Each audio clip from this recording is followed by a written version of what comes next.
राधे राधे सभी को। राधा रानी अब सभी भक्तों पर अपनी कृपा हमेशा बनाए रखे।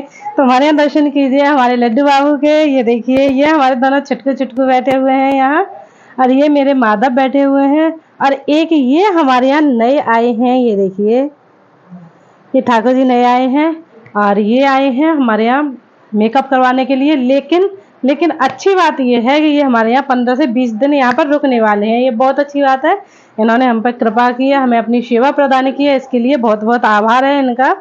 बहुत बहुत धन्यवाद प्रभु जी का, जो उन्होंने सेवा हमको प्रदान की है। देखिए कितने सुंदर से लग रहे हैं। इनका होना है मेकअप, और ये अपने मंडप के साथ आए हुए हैं। ये देखिए, इनका सिंहासन कितना प्यारा लग रहा है। सिंहासन के साथ आए हुए हैं, जो बहुत अच्छा है। जूम करके दिखाइए, जरा जूम करके दिखाओ ठाकुर जी को, कितने सुंदर और प्यारे से लग रहे हैं इसमें बैठे हुए। 5 शायद 7 नंबर के हैं ये, और इनका मेकअप होना है, तो मेकअप करवाने के लिए ये आए हुए हैं हमारे पास। लेकिन 15 दिन रुकेंगे। ये मुझे बहुत अच्छा लग रहा है, हमको खुशी हो रही है जान करके। और हमारे अक्षत लड्डू बाबू भी बैठे हुए हैं इधर। खाना इन्होंने ग्रहण कर लिया अपना भोग। ग्रहण करने के बाद अभी इनका दूध का भोग लगेगा। रात में शयन के टाइम जब इनका शयन होगा तब इनका दूध का भोग लगेगा। और ये जब आए हैं हमारे यहाँ, तो ये माधव के लिए बहुत सुंदर सी भेंट लेकर के आए हैं। वो मैं ये सुंदर सी पोशाक हमारे माधव के लिए लेकर के आए हैं। ये जो लड्डू बाबू हमारे यहाँ मेकअप के लिए आए हैं, उनकी तरफ से हमें इतनी सारी भेंट मिली है अपने माधव के लिए। लेकिन इसमें एक प्रॉब्लम आ गई है, ये माधव के हिसाब से थोड़े से छोटे बन रहे हैं, तो मुझे थोड़ा सा काम करना पड़ेगा इन पर। मैं बहुत अच्छे से कर लूँगी खुशी खुशी। तो ये बहुत ही प्यारी प्यारी सुंदर सुंदर सी ड्रेस हैं उनके लिए। ये देखो कितनी प्यारी प्यारी सुंदर सुंदर ड्रेस हैं। कई कलर हैं इनके, पैक्ड भी हैं, कुछ खुली हुई भी हैं। ये देखो कितनी सुंदर सुंदर सी प्यारी प्यारी सी ड्रेस ठाकुर जी के लिए लेकर के आए हैं माधव, जो बहुत अच्छा लग रहा है मुझे। हमारे यहाँ रुकने के लिए आए हैं कुछ दिन के लिए, तो बहुत अच्छा लग रहा है, बहुत खुशी की बात है। अभी इनका हमें शयन भी कराना है। इनकी लीलाएं इतनी सारी हो रही हैं, बहुत बहुत कुछ लीलाएं कर रहे हैं। घर में महसूस हो रहा है मुझे कि हमारे यहाँ ठाकुर जी विराजमान हैं, और ये आभास भी करा रहे हैं हमें कि मैं तुम्हारे यहाँ हूँ। और ये मुझे जान के कि बहुत अच्छा लगता है कि मेरे घर में चंदन की महक बहुत अच्छी आ रही है। चंदन की महक महसूस कर रही हूँ मैं, जबकि मेरे यहाँ महक वाला चंदन नहीं है कहीं भी, लेकिन मुझे महक आ रही है। कभी कभी लगता है कि मेरे यहाँ साक्षात ठाकुर जी हैं, इसीलिए मुझे लग रहा है कि ये है, मुझे अपना आभास करा रहे हैं कि मैं तुम्हारे साथ हूँ, तुम्हारे घर में मैं विराजमान हो चुका हूँ, इसलिए। और राधा रानी के भी आज मैंने दर्शन किए हैं। सदा हो गई है ज़्यादा। आइए एक बार और मैं दर्शन कर।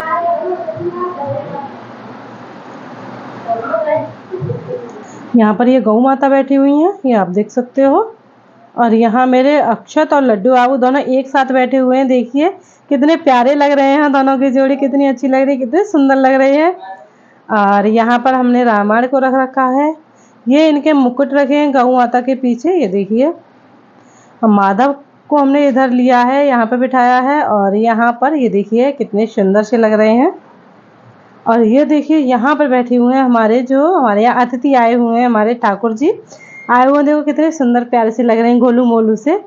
कितना अच्छा इनका फेस है, ये देख सकते हो आप। ये देखो कितने सुंदर। आज इनका मेकअप होगा तो बहुत ही सुंदर लगेगा। इनका मेकअप बहुत ही प्यारा सा होने वाला है। इनका पूरा व्यू मैं आपको दिखाती हूँ। माधव, लड्डू और मेरे जितने भी ठाकुर हैं मेरे यहाँ बैठे हुए हैं, लाला, सबके आप दर्शन कर लीजिए। जो बहुत ही प्यारा सा सुंदर सा व्यू है आज का। बहुत अच्छा लग रहा है मुझे, अंदर से इतनी खुशी हो रही है, इतना आनंद महसूस हो रहा है जिसका कोई जवाब नहीं है इन लोगों के दर्शन करके। आज मैं बताने वाली हूँ आपको जो लीला हमारे साथ की थी राधा रानी ने, उसके बारे में आज मैं बताऊँगी आपको।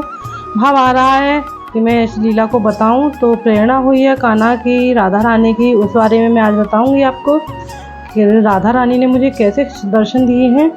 जमुना का किनारा था, राधा रानी कन्या के रूप में उन्होंने मुझे दर्शन दिए।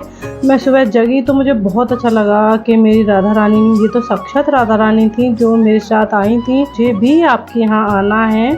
एक सुंदर सी अटारी है, और सुंदर सी अटारी यमुना जी के किनारे है, जो बहुत ही सुंदर सी अटारी पर एक 8 या 9 साल के करीब एक कन्या थी, बहुत ही सुंदर थी, बहुत ही अच्छी थी। पर बहुत भीड़ थी तो वो अकेली खड़ी थी। मैंने पूछा, बेटा क्या हुआ, आप इधर अकेले क्यों खड़े हो? अगर कुछ चाहिए तो मैं आपको बता देती हूँ, मैं आपकी कुछ मदद कर सकती हूँ। लेकिन उन्होंने कुछ भी नहीं बताया, और वो मेरी तरफ देखती रही।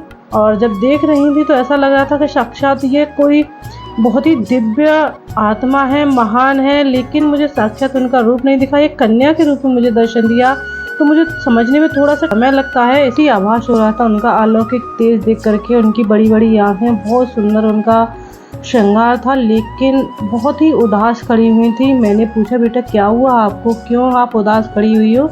तो उन्होंने मुझसे कुछ नहीं बताया। तब मैंने पूछा, ये कौन सी नदी बह रही है यहाँ पे पास में, क्या मुझे बताएंगी आप? तो उन्होंने कहा, ये जमुना महारानी है, नदियों में शुमार है इनका नाम, ये जमुना महारानी। तब मैं समझ गई कि ये जमुना महारानी है, लेकिन मैं ये नहीं समझ पाई कि ये राधा रानी की अटारी है या क्या। लेकिन वहाँ पे भक्त लोग भी बहुत घूम रहे थे, भक्त लोग भी बहुत दर्शन कर रहे थे उनके, लेकिन मैं फिर भी नहीं समझ पाई। जब मैंने उनका उदासी का कारण पूछा, क्योंकि वो उदास पड़ी हुई थी, आप इतनी उदास क्यों, किसी से बिछड़ गई हो, क्या बात है, क्यों आप इतनी उदास लग रही हो?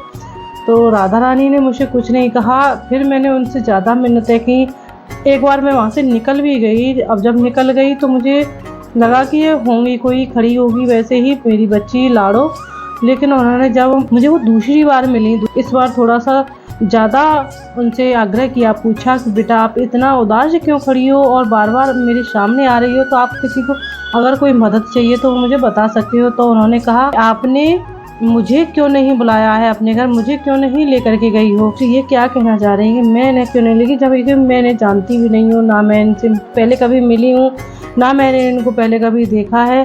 तो उन्होंने मुझे बताया कि आपने माधव को अपने घर बुलाया है और मुझे नहीं बुलाया है, मुझे कब लेने आओगी? तो मैंने कहा, बेटा अभी मेरे यहाँ थोड़ी सी, फिर मुझे लग रहा था कि हाँ अब ये कोई अलग नहीं, ये राधा रानी है। तब मुझे महसूस हुआ कि ये मेरी राधा रानी है, भाव आया अंदर से, तो मुझे बहुत अच्छा लगा। मैंने कहा, लाड़ो में मेरे यहाँ अभी व्यवस्था सुख सुविधा नहीं है, लेकिन अगर आप कृपा करोगी तो मैं जल्दी ही आपको लेकर लेने आऊँगी। और वो इतनी खुश हो गई ये बात सुन कर के, बहुत ज़्यादा, वो भी मेरे पास आना चाहती हैं। उन्होंने कई बार मुझे ये भाव दिया है अंदर से कि मैं राधा रानी को भी लाऊं, लेकिन मैं थोड़ा सा अपने यहाँ के अभाव को देखते हुए, राधा रानी के कष्ट ना हो कोई, इसी वजह से नहीं लेकर के आ रही हूँ। और जब भी उनको राधा रानी की प्रेरणा होगी, मैं उनको तभी लेकर के आऊँगी। और सुख सुविधा मुझे देनी चाहिए। मैं चाहती हूँ जब भी मेरे यहाँ लाड़ू आएँ, मैं उनको कोई भी परेशानी या कोई भी दिक्कत ना हो, उनको बहुत ही आराम से रखूँ। मैं उन्हें बहुत ही, जो चीज़ उनको चाहिए ग्रहण करने के लिए, पहनने के लिए, वो सब चीज़ मैं ला कर दूँ। अगर राधा रानी मेरे यहाँ आना चाहती हैं तो वो इस अभाव को मेरे यहाँ से जल्दी ख़त्म करेंगी और मेरे यहाँ जल्दी से पधारेंगी। तब मैं राधा रानी के लिए बहुत खुशी खुशी उनकी सेवा अपने यहाँ लूँगी। लेकिन उससे पहले मैं अभी माधव को लेकर के आई हूँ, तो माधव की सेवा कर रही हूँ। लाड़ो को भी मैं जल्दी लेकर के आऊँगी।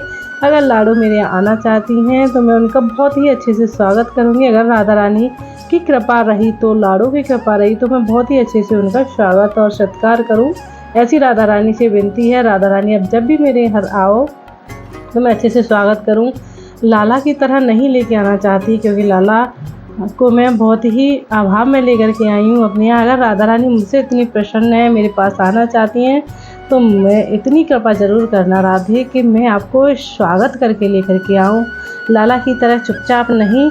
मैं चाहती हूँ कि लाड़ो मेरी जब भी आए, धूम मचे मेरे घर में, अच्छी सी खूब अच्छे से धूम मचे।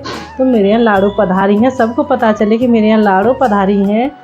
तो आज की लीला बहुत ही दिव्य थी। बताना मेरे से ठीक से आता नहीं है। जो भी मैंने देखा, ना मैं सोई थी ना जगी थी, उस समय मैंने ये देखा है। सुबह का टाइम था, बिल्कुल सुबह का टाइम था, तब मैंने ये चीज़ देखी है। तभी मुझे याद रहा। अगर मैं रात में इस चीज़ को देखती, राधा रानी के दर्शन करती, तो मैं याद नहीं रख पाती। और मैंने सुबह जब जगी थी तो मुझे उसी टाइम मैंने ये देखा था, राधा रानी को, उनके दर्शन किए थे। तो ये बहुत आनंद आया, जो मैं बताना बहुत कुछ चाह रही हूँ लेकिन बता नहीं पा रही हूँ। तो बस आज के लिए मैंने इतनी ही लीला आपको बताई है। सो राधे राधे सभी को। राधा रानी आप सभी पर अपनी कृपा हमेशा बनाए रखें और ऐसी ही लीला आगे करती रहे। मैं आपको बताती रहूँगी। लाड़ो को भी आग्रह करती हूँ कि लाड़ो भी जल्दी मेरे यहाँ आएँ और अपना आशीर्वाद और अपनी सेवा हमें अपनी प्रदान करें, तो हमें भी बहुत अच्छा लगेगा। सो राधे राधे सभी को। राधा रानी आप सभी पर अपनी कृपा बनाए रखें और मेरे यहाँ चंदन की महक और बढ़ती जाए, सेवा हमारे यहाँ और बढ़ती जाए, ठाकुर जी की और राधा रानी की बढ़ती चली जाए। तो राधा रानी से यही विनती है बार बार, राधा रानी आप भी पधारो, जल्दी पधारो और हमारे घर को और हमें सभी को धन्य करो। सो राधे राधे सभी को। राधा रानी कृपा करे आप अपने भक्तों पर।